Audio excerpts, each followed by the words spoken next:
अरे करम चले, हरामखोर, तू एक काम ढंग से नहीं कर सकता ना, मुफ्तखोर कहीं का।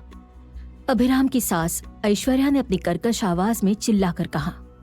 हाथों में लाल कलर की चूड़ियां पहने वो एक नई नवेली दुल्हन जैसे दिखने की कोशिश कर रही थी, मगर उनके गले का हार और चेहरे से टपकता मेकअप उन्हें सभी के सामने बुढ़ी घोड़ी लाल लगाम जैसा दिखा रहा था।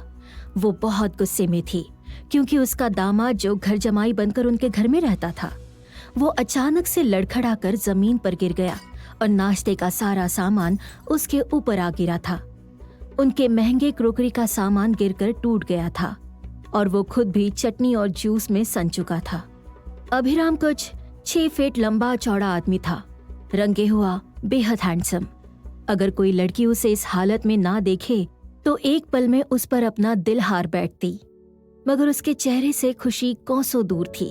उसने अपने कांपते हाथों से सभी चीजों को समेटना शुरू कर दिया। उसकी हालत नौकरों से भी बदतर थी, जिसे देखकर घर के नौकर उस पर तरस खा रहे थे। इस बड़े से बंगले के अंदर हर चीज सलीके से रखी हुई थी और ये सब अभिराम ने घर के नौकरों के साथ मिलकर किया था। सभी दीवारें सफेद रंग की थी। वो बंगला 5 मंजिलों में बटा हुआ था। उस बंगले के चारों ओर कई हरे भरे पेड़ लगे हुए थे। हालांकि इस बंगले में सिर्फ चतुर्वेदी परिवार का बड़ा बेटा भूपेश चतुर्वेदी अपनी माँ, अपनी पत्नी शालिनी, बेटे राहुल और बेटी ईशाना के साथ रहता था। वहीं अभिराम की सास ऐश्वर्या, ससुर आलोक और पत्नी चारू यहाँ ईशाना के ससुराल वाले खन्ना परिवार के सामने सिर्फ दिखावे के लिए आए थे। वहीं दूसरी ओर की टूटी हुई क्रोकरी को देखकर चारू की बड़ी माँ शालिनी ने अपना मुंह बना लिया। हे भगवान, इसने मेरा इतना महंगा सेट तोड़ दिया, ये कहीं जाकर मर क्यों नहीं जाता। शालिनी बेहद खूबसूरत, काफी लंबी और दुबली 58 साल की औरत थी, जिसके दिमाग में बहुत खुराफात भरी हुई थी। उसकी जिंदगी का सिर्फ एक ही मकसद था कि ऐश्वर्या और उसके परिवार को नीचा दिखाएं, परिवार के बिजनेस से उन्हें हमेशा के लिए दूर कर दे। उसे महंगे कपड़े और गहनों का बहुत शौक था। आज उसकी बेटी ईशाना के होने वाले मंगेतर चिराग खन्ना का परिवार यहाँ आने वाला था, तो उसे मजबूरन आलोक और ऐश्वर्या के परिवार को यहाँ बुलाना पड़ा। वो अंदर से गुस्से में तिलमिला रही थी, पर चेहरे पर एक कातिलाना मुस्कान के साथ मेहमानों से मिलने के लिए तैयार थी।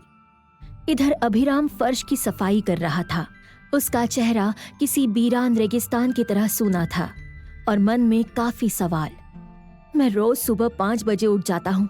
हमेशा कोशिश करता हूँ कि घर का सारा काम अच्छी तरह से करूँ, सबको खुश रखूं, लेकिन पता नहीं क्यों मैं सबकी आंखों में खटकता हूँ। ये सब लोग क्यों मुझसे इतनी नफरत करते हैं?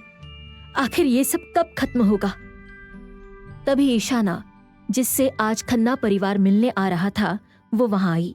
उसकी उम्र तकरीबन 23 की थी। काफी गोरी, हाइट 5 फीट 4 इंच, होठों पर गहरा लाल रंग और चेहरे पर एक शातिर मुस्कान। उसने आज येलो कलर का स्लीवलेस गाउन पहना था और हमेशा की तरह उसके कपड़ों से परफ्यूम की बहुत ज्यादा स्मेल आ रही थी।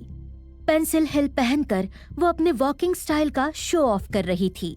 वो कैट वॉक करते हुए अभिराम के करीब पहुंची और जानबूझकर अभिराम के हाथों को अपनी ऊंची एड़ी की सैंडल तले पूरी तरह रौंद कर उसे घूरते हुए वहां से निकल गई। वही दर्द से अभिराम की आह निकल गई। आह! तभी ईशाना ने सबके पास जाकर कहा, चाची, मैं तो पहले ही कह रही थी कि इस मनहूस का मेरे ससुराल वालों के सामने जिक्र भी मत करना और ना ही इसे उनके सामने आने देना, क्योंकि इस पनौती की मनहूसियत मेरे लाइफ में भी आ जाएगी। भिखारी कहीं का। पता नहीं चारू की लाइफ में ये फक्कड़ कहाँ से आ गया। पिछले 5 सालों से मैं इसे देख रही हूँ। ये पहले भी भिखारी था, आज भी भिखारी है और 100% गारंटी के साथ मैं कह रही हूँ कि ये कल भी भिखारी ही रहेगा। यह अभिराम हमेशा की तरह अपनी बेइज्जती के बाद भी अपने काम में लगा हुआ था। वही इन सब बातों से अनजान चारू हमेशा की तरह ऊपर एक कमरे में अपने ऑफिस का काम कर रही थी। चारू की चचेरी बहन ईशाना, उसके बड़े पापा भूपेश चतुर्वेदी और बड़ी माँ शालिनी की एक बिगड़ैल बेटी थी, जिसे उन्होंने अपने सर पर चढ़ा कर रखा था। तभी ऐश्वर्या ने अपना मुंह सिकोड़ते हुए कहा, आज हम सबके सब चतुर्वेदी निवास में इसलिए इकट्ठे हुए हैं ताकि हम सब लोगों का ईशाना के ससुराल वालों पर अच्छा इंप्रेशन पड़े। लेकिन ये गधा हमेशा की तरह आज भी जरूर कुछ ना कुछ गड़बड़ करेगा। अभी के अभी किचन में जाकर फटाफट सबके लिए कॉफी बना कर ला। तभी भूपेश ने फर्श पर बिखरे हुए खाने के सामान को देखते हुए कहा, ये जो सारा सामान इस कमबख्त ने बर्बाद कर दिया, अब इस बिखरे हुए खाने के सामान का क्या होगा? भूपेश ने हमेशा की तरह आज भी व्हाइट शर्ट और बेज कलर का फॉर्मल ट्राउजर पहना था। वो 58 साल की उम्र में भी बेहद यंग दिखता था। तभी चारू के पिता आलोक वहां आए। उनकी उम्र 55 साल की थी। कॉलेज प्रोफेसर, सादा सा जीवन और हमेशा की तरह बिल्कुल शांत। साथ ही ईशाना का भाई राहुल भी वहां आया। ये अपने पैसे देकर फिर से सारे सामान का इंतजाम करेगा। इसे हर हाल में इस नुकसान की भरपाई करनी होगी। राहुल की उम्र तकरीबन 28 साल की थी। वह लंबा चौड़ा बॉडी बिल्डर इंसान था। उसे क्रीम कलर की टी शर्ट और ब्लू जीन्स पहनना अच्छा लगता था। चतुर्वेदी फैमिली के लोग बेहद गोरे थे, मगर सबके मन काले थे। सिर्फ एक अभिराम की पत्नी चारू ही थी जो इन सब से अलग थी। चारू की बड़ी माँ शालिनी ने अभिराम की ओर इशारा करते हुए कहा, इस फटीचर की इतनी औकात कहाँ कि इतने महंगे नाश्ते के सामान का अरेंजमेंट कर सके। ए नमूने, कान खोलकर सुन ले, ये सारा गिरा हुआ सामान तू खाएगा। अभिराम जो कब से अपनी नजरों को नीचे झुकाए फर्श को साफ कर रहा था, उसने धीरे से कहा, मगर बड़ी माँ, इसमें तो कांच। तभी ऐश्वर्या ने अभिराम की बात को बीच में ही काट दिया। कांच हो या कुछ भी हो, खाना तो तेरे बाप को भी पड़ेगा। तेरे कारण हमेशा मेरी बेइज्जती होती है। उन सभी को देखकर अभिराम ने अपने मन में कहा, आखिर इसमें मेरी क्या गलती है? मैं कुछ भी कर लूं, इन लोगों को बुरा ही लगता है। मैं हर पल कोशिश करता हूँ कि इन्हें खुश रख सकूं, लेकिन ये लोग मुझसे इतनी नफरत क्यों करते हैं? अभिराम को बस उनसे अपनेपन की उम्मीद थी। वो उनके दिल में थोड़ी सी जगह चाहता था। तभी शालिनी ने नेल पेंट लगाते हुए कहा, अरे, मेरी बेटी ईशाना के मंगेतर चिराग के सामने इस फटीचर की क्या औकात? उसका नाम भी इस करम चले के सामने लेना बेकार है।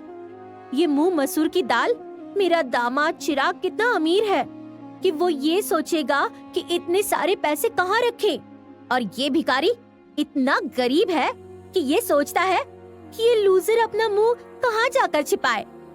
कहाँ राजा भोज और कहाँ गंगू तेली। इस कमबख्त अनाथ की ना तो कोई माँ है और ना कोई बाप। शालिनी के इस बात से अभिराम के दिल पर गहरी चोट पहुंची और तभी उसके हाथ में शीशे के कुछ टुकड़े चुभ गए।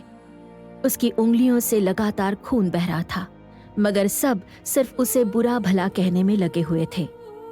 अभी अभिराम की पत्नी चारू की दादी सावित्री ये सारा नाटक हमेशा की तरह चुपचाप देख रही थी।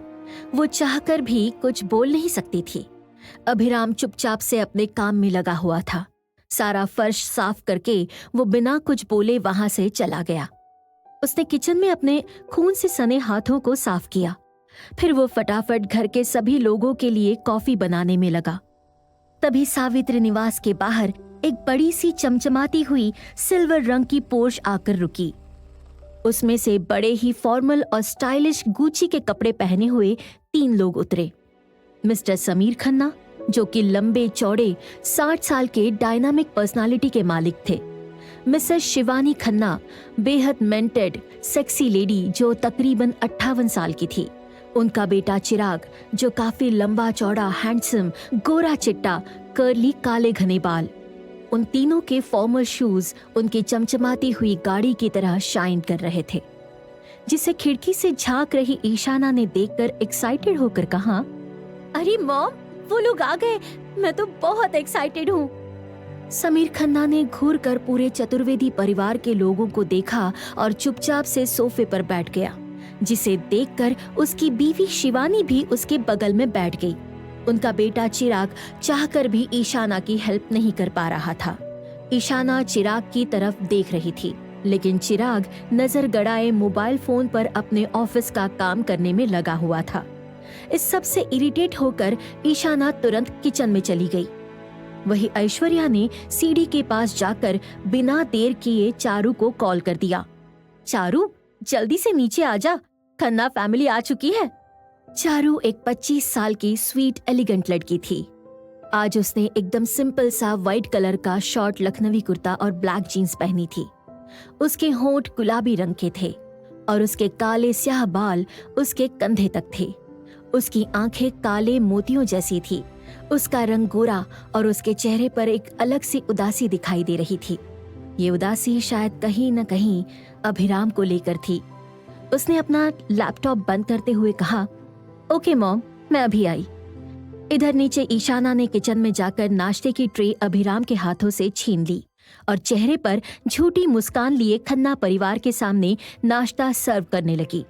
लेकिन मिस्टर समीर खन्ना ने कुछ भी टच नहीं किया। वाकई में हमारा बेटा बिल्कुल बेवकूफ निकला।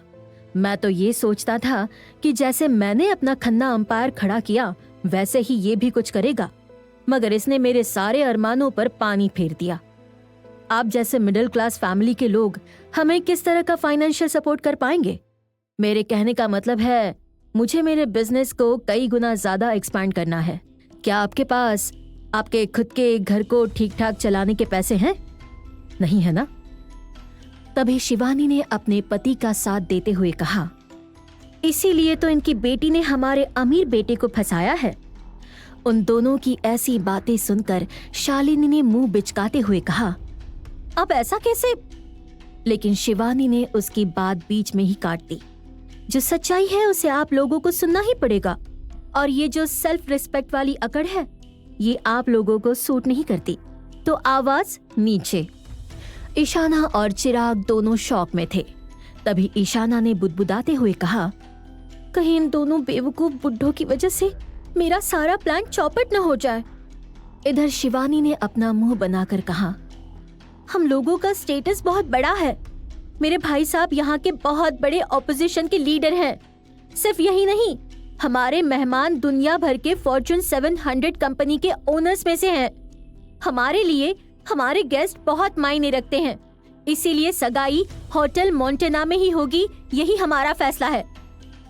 शिवानी की बात खत्म होते ही खन्ना परिवार वहां से निकल गया। वो बिजली की स्पीड से आए और तेज आंधी की स्पीड से चले गए, पर चतुर्वेदी परिवार के सभी लोगों को सांप सूंघ गया। सब पैसों की बात को लेकर परेशान थे। वही अभिराम कोने में एक बुत की तरह खड़ा होकर ये सब कुछ देख रहा था और प्रार्थना कर रहा था, हे भगवान, ये सब क्या हो गया? अब इन सबका गुस्सा एक साथ मुझ पर उतरेगा, और ये खन्ना, जिनके पास पैसे होते हैं वो इतनी अकड़ में क्यों रहते हैं? हे भगवान, ऐसा क्यों हो रहा है? सब ठीक कर दो। अभिराम अभी सोच ही रहा था कि तभी शालिनी ने अपने फ्रस्ट्रेशन में अभिराम को देखते हुए कहा, अगर ये निकम्मा चिराग की तरह अमीर घराने से होता तो हमारे अलग ही ठाठ होते। इस हरामखोर के पैसों से आराम से उस चिराग को हमने अपना नया मुर्गा बना लिया होता। तभी ईशाना ने दुखी होते हुए कहा, मैंने खन्ना में एंट्री लेने के लिए बहुत मेहनत की है। अब चाहे कुछ भी हो जाए, मेरी शादी चिराग से ही होकर रहेगी। फिर ईशाना ने अपनी नाकामयाबी का घड़ा अभिराम के ऊपर फोड़ते हुए कहा, मॉम, मैंने आप सबको पहले ही कहा था कि ये मनहूस है। ये जहाँ जाएगा वहाँ अपनी गरीबी की मनहूसियत लेकर जाएगा, और हर काम में इसकी वजह से दिक्कत आएगी। ईशाना की बात सुनकर चारू कुछ कहने ही वाली थी कि ऐश्वर्या ने उसे रोक दिया। वही अभिराम ने सबको नाश्ता सर्व करते हुए कहा, आप लोग टेंशन मत लो, सब कुछ ठीक हो जाएगा। अभिराम को उनकी चिंता थी, पर ईशाना ने उस पर गुस्से में चिल्लाते हुए कहा, सब कुछ कैसे ठीक हो जाएगा? नंगे भिखारी, हरामखोर, कुछ भी बके जा रहा है।